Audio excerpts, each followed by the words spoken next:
The Evening News with Frank Reynolds. Good evening. The Republican candidate for President of the United States picked a man to run for Vice President of the United States here today, but even that historic event is overshadowed tonight by the racial disorders that have broken out in the city of Miami. The trouble started last night in an area of Miami called Liberty City. It was Miami's first racial violence in modern times. Apparently, it was touched off when police massed at a Negro rally. Some 25 persons were hurt. At least 2 Negroes were shot. Police said they were wounded by a sniper. Today, in anticipation of more trouble, police moved back into the area again. And this afternoon, the trouble started all over again. ABC's Jim Burns has been covering the riot. Here is his report. Within the past several hours today, at least 3 Negroes, including a small boy, have been shot by Miami police. There's no word on any deaths. The trouble began this afternoon when police confronted angry neighbors in the neighborhood where the violence took place last night. There was an early looting of a liquor store, and the neighborhood people then demanded that the white police leave. They said, if you leave, there will be peace. If you don't, there will be trouble. The police refused to move out. Here a man is being restrained after he had been shot in the face by mace by a policeman whom he had tried to attack. Soon, gangs of rock tossing loose began towing the police and white drivers in the area, which is called Liberty City. The police at first were unable to deal effectively with the fast-moving mobs and seemed at a loss as what to do, and finally it moved their strongest forces out. They then began indiscriminately chasing youths into alleys and up and down the streets, all the while being exposed to constant barrage of bottles, bricks, and rocks. This reporter saw at least 3 white persons injured by thrown objects. 1 policeman was knocked unconscious when hit in the back of the neck by a brick. By late afternoon, 62nd Street resembled a battleground, with the police holding the street itself, Negroes taunting them and hurling objects from adjoining housing projects and alleys. As the battle grew heavier, an armored car was brought into play by the Miami police and was used as a command post.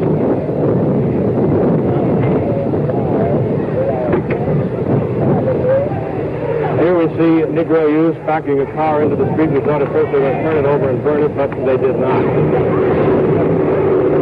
There were a series of skirmishes throughout the day between individual police and individual youths. Here we see a policeman pointing his gun with a revolver at the youths. And late in the afternoon, heavy firing developed.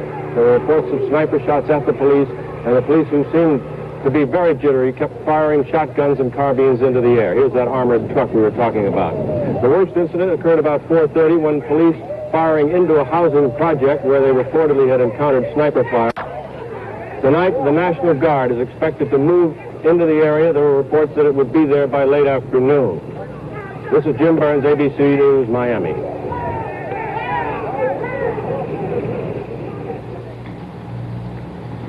In a moment, a report on the Republican ticket for 1968.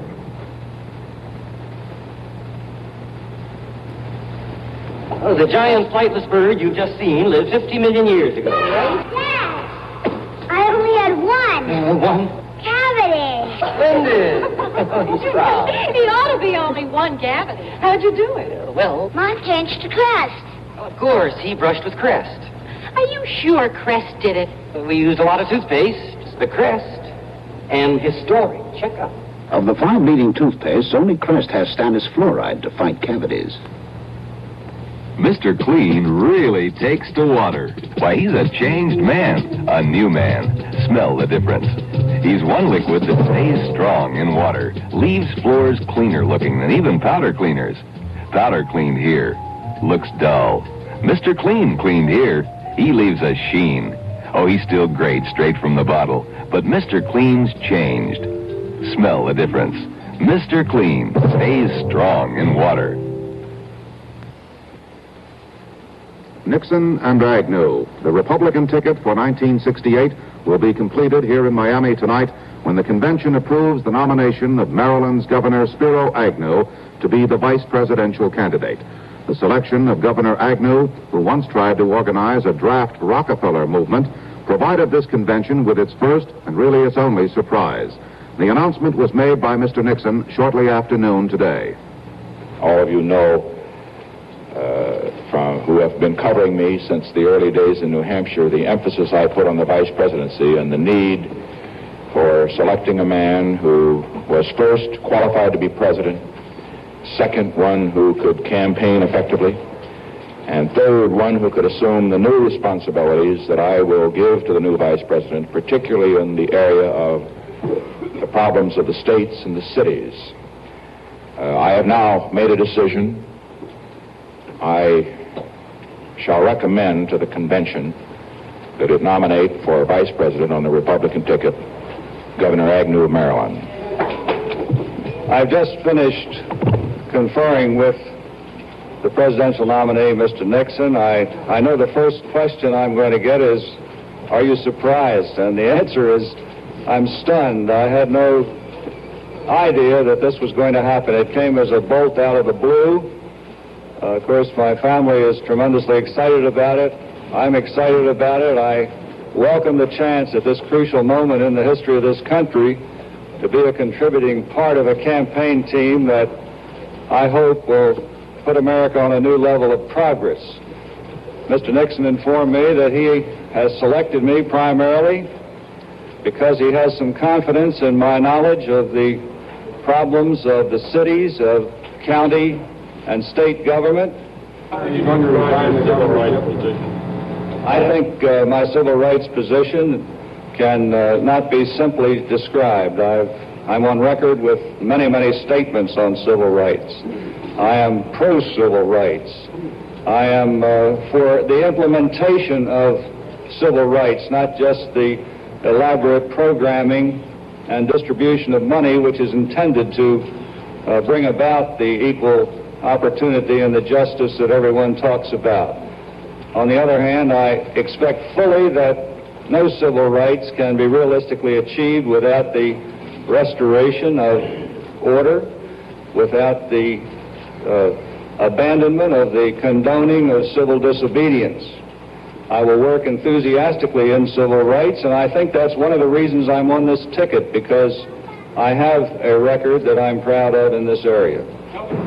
How do I stand on Vietnam? I suppose my stand is one that hopes that we'll be able to bring this war to an end at the earliest possible moment. I have a personal interest in that. I have a son that's in Vietnam and has been there for about 5.5 months. Governor Agnew, I think you'll acknowledge that the name of Spiro Agnew is hardly a household political word across the nation. I would certainly agree with that, yes. Would you analyze what political strength you actually do bring to a Nixon ticket? I just can't analyze any strength I bring, and I agree with you that the name of Spiro Agnew is not a household name. I certainly hope that it'll become one within the next couple months. Governor Agnew's arrival at this point in his political career could hardly have been predicted. In 1967, and indeed through the early part of this year, he was about the only Republican governor who talked openly about Rockefeller running for president. He reputedly said he believed Rockefeller could win the election. When Rockefeller endorsed Governor Romney, Agnew refused to go along. Last winter, after a meeting with Rockefeller in New York, Agnew came away apparently convinced that the New York governor would run. He started to organize a draft Rockefeller movement in Maryland. And then came the famous incident of March 21st, the deadline for filing in the Oregon primary. This was after Governor Romney withdrew. Rockefeller called a news conference, and it was widely believed would announce his candidacy. Agnew was in his state capital at Annapolis, and he invited friends and a number of reporters into his office to watch Rockefeller on television. He obviously then had no reason to suspect that Rockefeller would not run, and was quite clearly disturbed that Rockefeller gave him no advance warning. After that, he began moving toward Nixon and eventually endorsed him. Bill Lawrence, ABC's political editor, has described Rockefeller's treatment of Agnew, forgetting or not bothering to warn him that he was not going to run, as the most costly act of political discourtesy since Charles Evans Hughes forgot to shake hands with Hiram Johnson in 1916 and thus lost California and the presidential election. So Spiro Agnew, son of an immigrant from Greece, tonight becomes the Republican candidate for Vice President of the United States. Vice President Humphrey telephoned Mr. Nixon early today to congratulate him on his victory in the convention. Their conversation was not revealed, but People who were in the room with Mr. Nixon said the talk was good-natured. Later, Mr. Humphrey met reporters outside his Waverly, Minnesota summer home. Mr. Nixon is a capable campaigner. I've known him for many years. I know his public record, and of course I'm very familiar with the record of the party that he shall represent in the national election. I believe that in this election, if I'm permitted to have the nomination by the Democratic Convention, that the American people will have a clear choice, not only between men, but also policies of government and the role of this nation in the affairs of the world.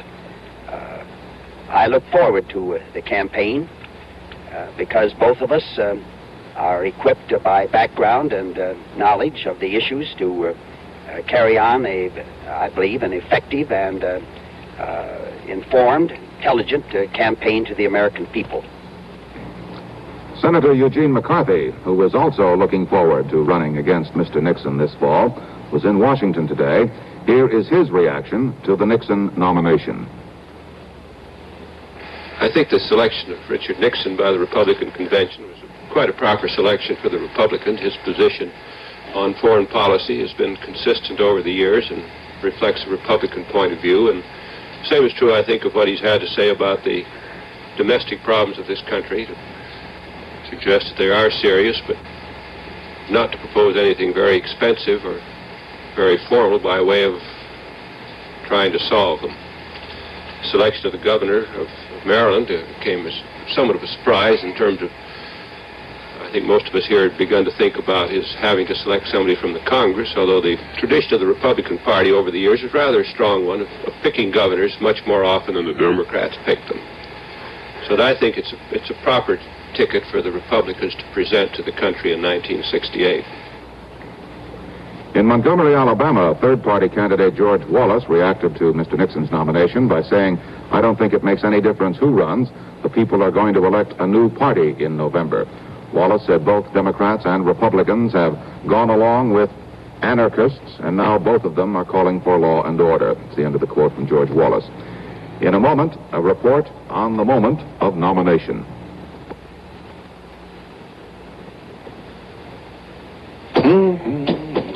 The enamel for neat painters.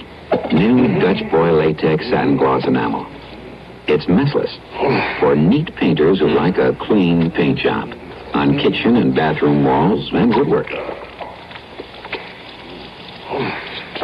With Dutch Boy Latex Enamel, floors, shoes, brushes, rollers, and painters clean up easy with plain soap and water. So let the enamel fall where it may. As for your wall, it's perfect. Dutch Boy Latex Satin Gloss Enamel is odorless. Colors don't fade, whites won't yellow, and it dries in no time. What makes a neat painter? New Dutch Boy Latex Satin Gloss. The neat enamel that cleans easy. If there's quality on the inside, there's a Dutch Boy on the outside. Almost from the very beginning of the balloting early this morning, it was apparent that Richard Nixon would win the nomination. His total stood at 650, just 17 votes short of the needed figure when the roll call of the states moved to Wisconsin with 30 votes. Wisconsin.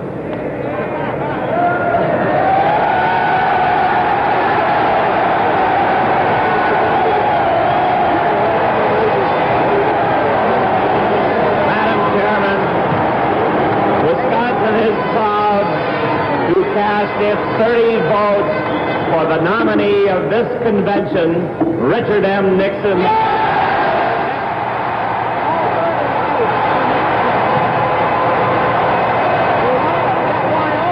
A few miles away, a subdued Nelson Rockefeller pledged to support the winner. I said I'd support whoever was the nominee of the convention. Will you campaign for it? You don't support somebody unless you campaign. Governor. Well, I really wasn't worrying much about my future. As little Nelson said, Daddy, if you don't win, he said, we can play together more. I think that's the answer right there. But I intend, incidentally, to wage the campaign between now and November in a way that I can unite the nation. I'm not going to change my tactics now. This is not going to be a partisan campaign, Republican versus Democrat. I don't want to say anything in this campaign that will divide America geographically, that will divide it racially, that will divide it on a party basis. Sure, it'll be hard-hitting. I'm going to hit on the issues that I think are right, and I'm going to take on the administration for its failures, and take on its candidate for those failures. But on the other hand, I want to win the election in the same way that I won the nomination.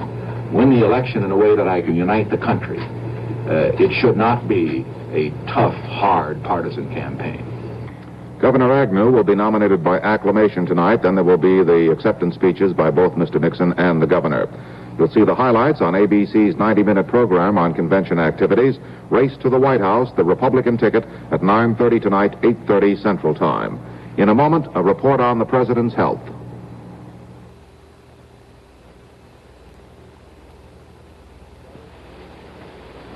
Shell's hidden camera rolls again. Comedian Tom O'Malley is having fun with his Shell customer. I'll bet you get bad mileage with Super Shell. It's good. Oh, It's come good. on. Funk. Oh, B-N-K. no. You are absolutely wrong. I will never put anything in here but Super Shell. Oh, come on. Well, if I were them, I would fire you. That's sticking up for our good mileage gasoline. Get Super Shell at this sign. Into a room 10 feet by 12 by 8, we're now releasing 10,000 houseflies. Hanging in the room is the no-pest strip insecticide from Shell. And this clock. Half hour later, 45 minutes, 57 minutes, and dead silence. 10,000 flies killed. Shell's no-pest strip kills flies and mosquitoes for up to 3 solid months. And you don't have to lift a finger, except to hang it up.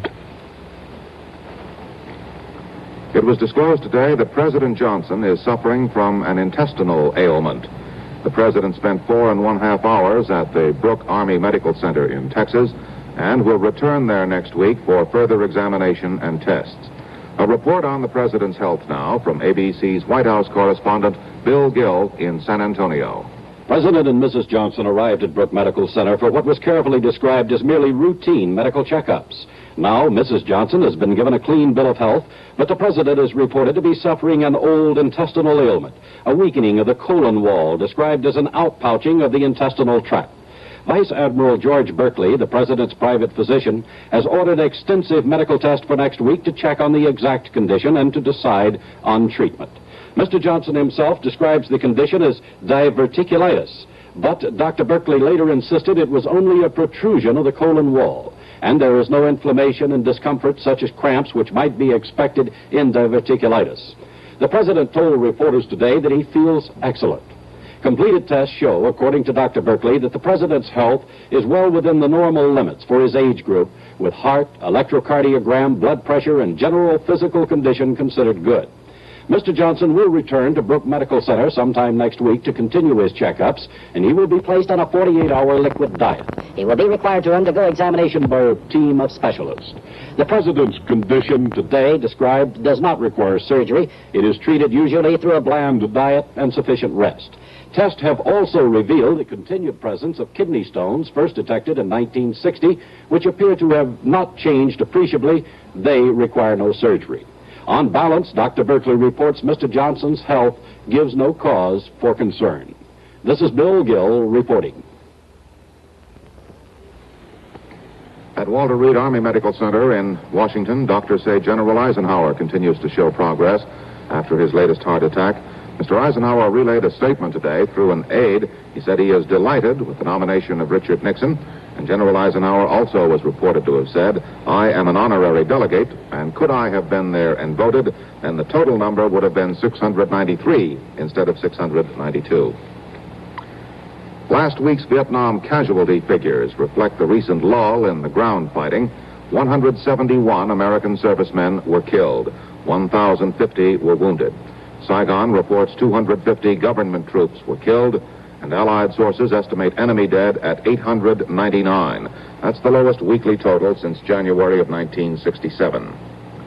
12 miles southeast of Saigon, 1,500 Allied troops are searching out a large enemy force believed gathering for an assault on the capital.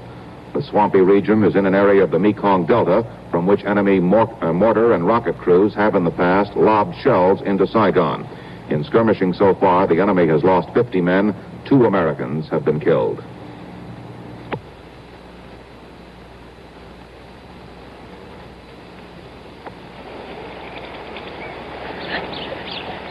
Hi, Sally. Hi. What's a girl like you doing with a big dog like this? I'm babysitting. Big baby. Here, let me. Thanks. What's her name? No, it's a him.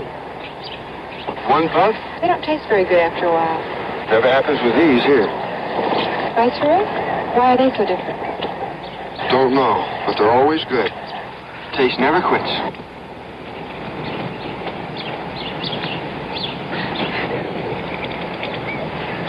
Hey, he's walking me. I had the same feeling.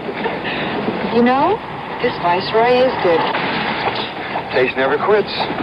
Fine tobaccos are perfectly matched with the Viceroy filter to make sure the good taste never quits.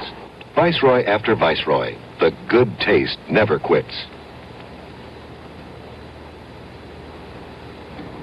In the last 40 years, the Republican Party has seen only one of its presidential nominees go on to the White House. And General Eisenhower was not that closely tied to Republican Party politics before his nomination in 1952. There have been many reasons offered for the dismal GOP showing in presidential elections. Guest commentator Stuart Alsop offers this theory. Republicans are funny people. Not funny amusing. Nothing has been less amusing than this dreary convention, but funny odd.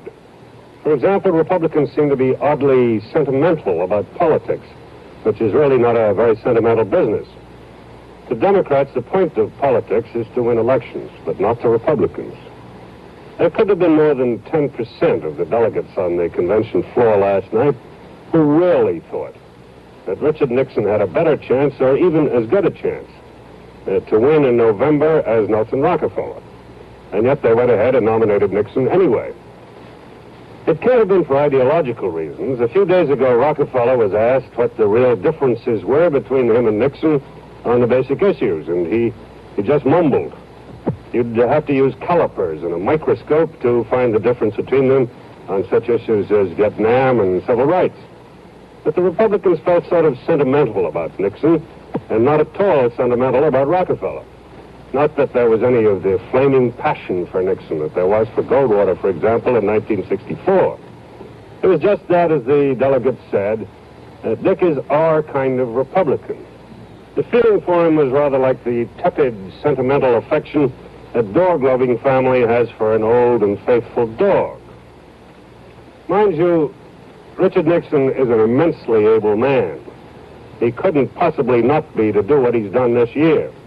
But he also happens to be the one Republican capable of uniting the squabbling Democrats, from the Johnson-hating McCarthy followers to Lyndon Baines himself. And every last one of those Democrats will be out to defeat the man who used to call the Democratic Party the party which was soft on communism. And they may well do just that come November. Defeat seems a high price to pay for sentiment, but as I say, Republicans are funny people. This is Stuart Alsop for ABC.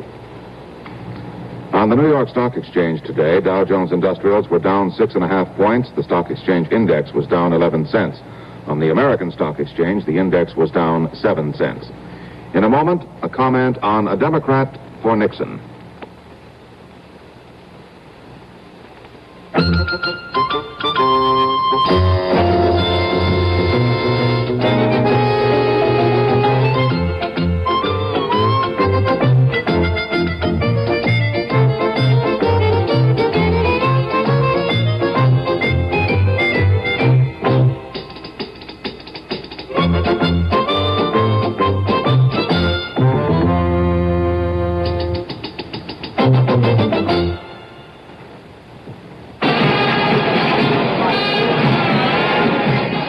Handshakes, babies, cows, and this food. My stomach's had it. Chew 2 of these. Good. The Pepto-Bismol tablet platform, Two-way relief. An acid fighter for fast relief, coating action for prolonged soothing relief. More relief for everyone! Get two-way relief from acid indigestion and heartburn. Chew Pepto-Bismol tablets. While wandering through the convention hall last night, I came upon an old friend who was about as fervent a Democrat as you will find this side of Waverly, Minnesota. He was attending the Republican convention because the newspaper for which he works ordered him to cover it.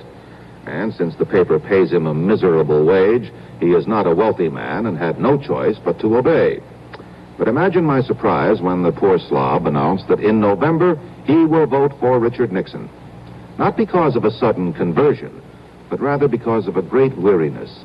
He has finally realized there is no escape. He cannot get away from Richard Nixon.